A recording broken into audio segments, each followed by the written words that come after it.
Hello and welcome to Massive Career. These past 4 weeks I've been participating in a Kill Team League at one of my friendly local gaming stores, Blitz Minis, and I'm having so much fun with it. And I wasn't even aware that Kill Team Leagues were a thing before I started getting involved with this. So I thought I'd make this video just in case there's anyone out there who was just as ignorant as I was, but looking for some Kill Team action to get those reps in. But before we get started, I just want to give a massive thank you to my subscribers. Thank you so much for subscribing. It really does mean a lot. I'm currently sitting on a tantalizing 98 subscribers. So if you're watching this video and enjoying the content, please consider subscribing now. Without any further ado, away we go.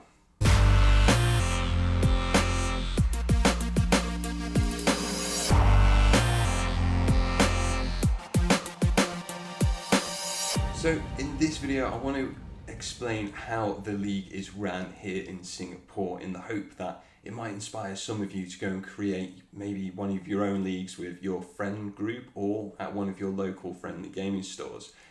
But I just want to say this is by no means the only way to run a league, so feel free to cut and paste to your heart's desire. In our league we are split into 3 opposing factions. To try and keep it as thematic as possible, all players are split into Imperium, Chaos and Xenos. As you can imagine, the pool of kill teams you're allowed to choose from when competing in the league is determined by the faction you have agreed to play, whether they be from Compendium, expansion sets or White Dwarf releases. Feel free to break these rules, but make sure it is agreed which faction can take what kill team before the league starts to limit confusion. For example, we felt the pool of Chaos factions was somewhat shallow, and so decided Chaos could also take Mechanicum as Dark Mechanicum and Vetguard as another form of Traitor Guard. This is what the battle zone looks like at the start of the campaign, which is essentially a big hexagon split into smaller hexagons. The smaller hexagons are split equally between the 3 factions, and the middle hexagon being awarded to the faction with the least players. The areas are colour coded to represent each faction.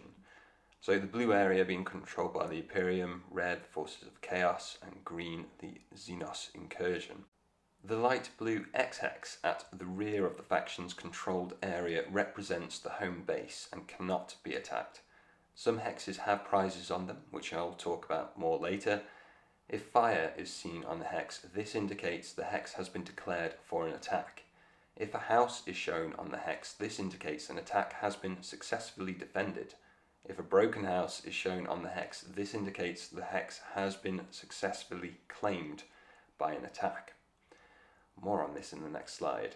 A grid reference is used to determine which hex is which. So here we have an example of what I was talking about. In the left diagram, the fire represents attacks that have been declared for a round. In the right diagram, a hole or broken house determines whether or not the attack was successful. This is important because, as we will see in the next slide, each hex can only be attacked once per weekly round. This diagram can either be the sole responsibility of the TO or the collective responsibility of the group to maintain this track diagram. So what follows is the actual rules of how to play, and it's very wordy, but I'll go through it quickly, hopefully. So the league starts with all 3 clans in control of the hexes of their corresponding colours. Control of the middle hex, F6, will go to the clan with the least number of players before the start of the first week. Players will announce they are attacking into a hex adjacent to a hex already under their clan's control. A player from the corresponding clan will defend, and a game of kill team will be played between both players. If the defender wins, nothing happens. If the attacker wins, the area is now under the control of the attacking clan and changes colour. In the event of a draw, the attacker wins. Players may declare 1 attack per player per round, up to a maximum of 6 attacks per clan.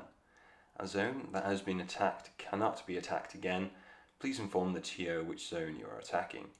First come, first served basis. Players may start to declare attacks for the week from the Tuesday 8 PM of that week.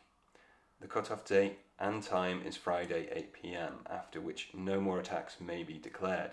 This is to allow sufficient time for your opponents to arrange for games with you. Players have no limit to defending zones but must actually play out the games. Any player from the clan may defend any of their own zones. In the event that there's no defender, the attacker automatically wins that zone. If a zone becomes surrounded and does not have another same colour zone touching it, it will automatically be taken over by the clan with the most zones surrounding it. The outcome of the battle will be recorded by the TO, and the map will be updated at the start of every Sunday. The TO may be employed to help defend one game per clan at the TO's discretion. TO wants to play Kill Team 2. Please note that the TO will be playing on computer easy and isn't too dependable in defending. Apologies, I should have mentioned each round is 1 week and our league will last for 6 weeks. So let's talk about the prizes. So the entry fee is 30 Singaporean dollars, but we are guaranteed to win one $10 voucher for participating, and each zone has $20 to compete for. So the Friendly Local Gaming Store does not make any money from the ticket sales, but instead offers vouchers for the hexes won at the end of the league. Some of you may have noticed the word dice on some of the hexes, so I'm just going to explain that. So Blitz Minis has a reward scheme where every, I think, $88 spent in store earns you a dice, and you collect the dice and trade them in when you have accumulated enough for like 3 boxes of minis. So it's like a reward scheme. So there we have it. That's how we're running leagues here in Singapore. And for those of you that are off put by the entry fee, I just want to say that I think it's a really good idea because it helps the Friendly Local Gaming Stores out, and they need all the help that they can get in these turbulent times, and any help that we can give them for being there, giving us a place to play and supplying us with quick and easy access to like emergency paints and brushes and minis and discount and things like that. I think we need to look after each other in these times, and I think a league is a great way of doing that. So if you know anyone that has a Friendly Local Gaming Store, maybe you can show them this video to try and encourage. I mean, it doesn't have to be just for Kill Team. You can do the league for anything you want at all. It doesn't have to be Warhammer related. It could be bloody Frostgrave if you want. Anything you like.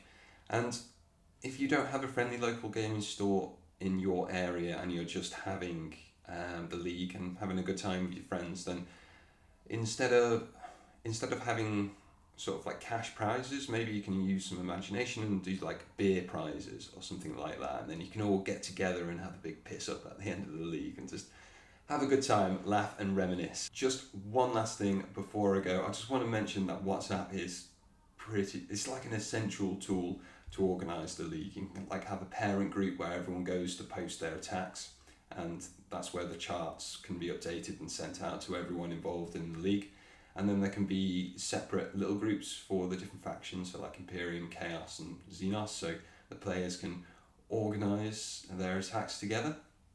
I think it's pretty cool, and it's a great way of meeting new players and new friends. I know I've met some new players along the way, which is never a bad thing. But I'd love to know your thoughts and feedback down in the comments below. Have you had any experience with any leagues of your own or participated in? If you have, I'm always up for new ideas and a fresh way of looking at things. So if you can leave those comments down below, that'd be fantastic. So I hope you enjoyed the video. If you haven't experienced leagues, I hope this has inspired you a little bit, maybe, to get involved with one. And until next time, may you always crit massive.